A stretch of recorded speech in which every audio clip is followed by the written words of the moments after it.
Katta qizimiz o'zini tanishtiradi. Ismim Zarinoz, 27 yoshdaman. Andijon davlat universitetini tamomlaganman. Hozirda shu o'zimizda Buloqbosh tumanida ko'z ojizlar jamiyatida yetakchi mutaxassis lavozimida ishlayapman. Kichkina qizimiz Meni ismim Ruxshona. Men ko'z ojizlar maxsus internatini tugatgandan keyin Islom universitetiga Toshkentga o'qishga kirganman. Bu yil 3-kursini tamomladim. Mening yo'nalishim islomshunoslik yo'nalishi. Bu yerni bitirsam, inshaalloh niyatim magistrni o'qish, tamomlaganimdan keyin islomshunos mutaxassisi bo'lib chiqaman. Ilohim niyatlaringga yetib yuringlar. Xo'p, bu qizlarimizni oilaviy sharoitini kelib chiqib gapiradigan bo'lsak, bu qizlarimiz ikkita farzand, opasi va singlisi. Dadalari bor, ayalari bor. Boshqa farzand yo'q, o'g'il yo'q oilada, lekin o'g'il bolalar ham shustri bu qizlar, ha?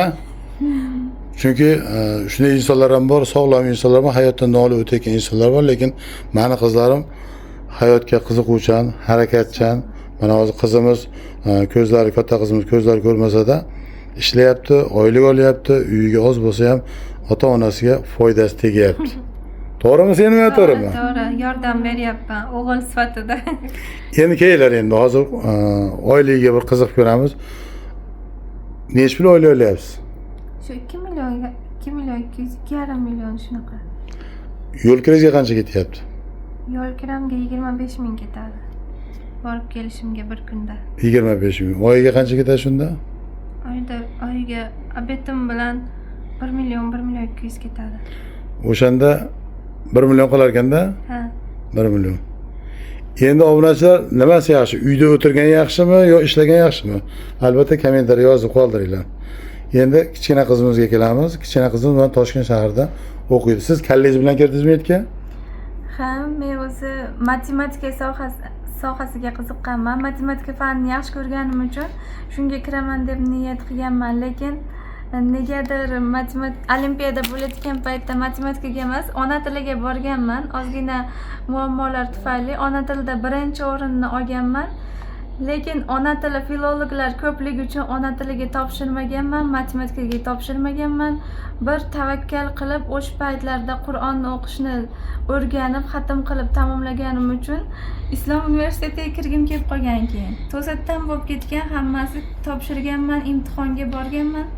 Alloh nasib qilgan ekan, mana 3-kursni ham tugatdim. Qiynalmayapsizmi o'qishlarda? O'qishlarda ozmoz qiyinchilik bo'ladi. Inson qilganini inson qiladi deb o'rganyapmiz. Sog'lomlardan qolib ketmaslikka, o'shalar bilan tengma-teng o'qishlikka harakat qilyapmiz. O'qishlarim 4-5, Xudoga shukr, uchamayapman. Endi obunachilar ayrim sog'lom insonlardan ham o'tib ketgansiz. Senim obunachilar menga qaranglar. Mana shu o'yinchoqlardan hammasini mana shu qizimiz o'zlari qo'llarida, ko'zlari ko'rmasa-da, mana shu narsalarda o'zlari to'qib, mana bu shunda to'qiganingizni. Bu yerda ertamangi smenada o'qiyman. Betgacha 3 para darsimiz bo'ladi. O'shundan keyin zerikib xonada o'tirmasdan ko'zim ko'rganda ko'cha-ko'chaga aylangan chiqardim. Zerikkanim uchun shu maxsus munchoqlarni olib kelib, liskaga bitta-bitta o'tkazib, har xil narsalar, sumkachalar, gullar, har xil narsa to'qib, yasab o'tiraman-da zerikkan. Bu narsalar kim olib beradi endi sizga? Bu narsalarni o'sha Toshkent shaharimizda ko'z ojizlar jamiyati bor, u yerda ham maxsus. O'sha yerda bitta sog'lom opamiz bor. O'sha shunaqa topib kelib bering opa desak, olib kelib beradi. O'zinglar izlab qiynalasizlar. Kimdir olib borish kerak sizlarni topish uchun ham deydi. Olib kelib beradi, keyin biz yasaymiz. O'sha opamizga ham bizni ko'rsa, kuzatsa kattakon rahmat aytaman o'rgatganiga, shu qo'l mehnati bilan bizni mashg'ul qilganiga. Ha, bularda o'sha opa o'rgatgan sizlarga? Ha, to'qishni o'rgatgan. Endi o'zim ham bir marta o'rgangan narsam esimda, xotiramda qoladi. Endi o'zim ham bemalol to'qiy olaman-da. Buni kattalashtirib bera olasizmi? Ha. Ha? Katta qilib. Ha, kattalari ham qilsa bo'ladi. Siz bir narsa yasaysizmi siz, katta qizim? Men hozir shu Qur'onni yodlashga harakat qilib shu bilan shug'ullanyapman. Endi to'g'risi uyim yaqin bo'lgan kuniga sizga oldingizga kelib, men ham qo'limda barmoqlarimdan endi o'sha teshiklarda yozilgan teshiklardan ushlab o'qib o'rganardim. Lekin bu ancha munchasiga emasda. To'g'ri. Bunday qaraganda oppoq qog'ozda, lekin siz o'sha yerda, ha? Hech narsa yo'q o'xshaydi. Lekin inson hozir imkoni borida o'qib, yodlab, harakat qilmasa, oxirgi zamon kelgan paytlarida hatto mana sizlar ko'rib o'qiydigan Sog'lar kitobdagi Qur'on kitob ham, keyin bizni Brail alifbosidagi Qur'on kitobimiz ham Qur'on o'chib ketar ekan. Oppoq yozuvlari o'chib ketar ekan. Xohlasangiz ham o'qiy olmaydigan vaziyatlar kelar ekan. Shu uchun imkon borida yodlab olish kerak. Qizlarim, hayotda orzularingni bir aytib beringlar menga. Men orzuyim hozirgi vaziyatdagi orzuyim Allohning uyiga borish, ota-onamga, bizga yaxshilik qilgan insonlarga, singlimga, barchasiga duo qilib, keyin Allohdan shu payg'ambarimizga qo'shni bo'lib, jannatlarga kirib yashashni, Allohning uyini, shu Ka'bani ushlab duo qilish. Men orzuyim shu. Sizchi qizim? Siz orzularingiz ko'p bilaman. Bittasini ayting. Men shu ota-onamni roziligini topish birinchi navbatda. Shu ko'zim ojizligi uchun tezda asabiy bo'lib, boshim og'rib turadi. Ba'zida jahlim chiqqanda qo'polroq gapirib qo'yaman. Shuning uchun uzr so'rayman. Kimni dilini og'ritgan bo'lsam, u bilmaslikdan ko'p boshim og'rib turadi. Ota-onasi bilan bitta uyda tursang, video orqali uzr so'rayapti ota-onasidan. Ha? Inson ba'zida ichidagi gapini ayta olmaydi, bemalol. Aya kechiring deb mahkam quchoqlagan kunlaringiz bo'lganmi? Ha? Qila olmaydi. Ha? Xohlayman, lekin jur'atim yetmaydi. Men video olib turaman. Bir obrazga kira olasizmi?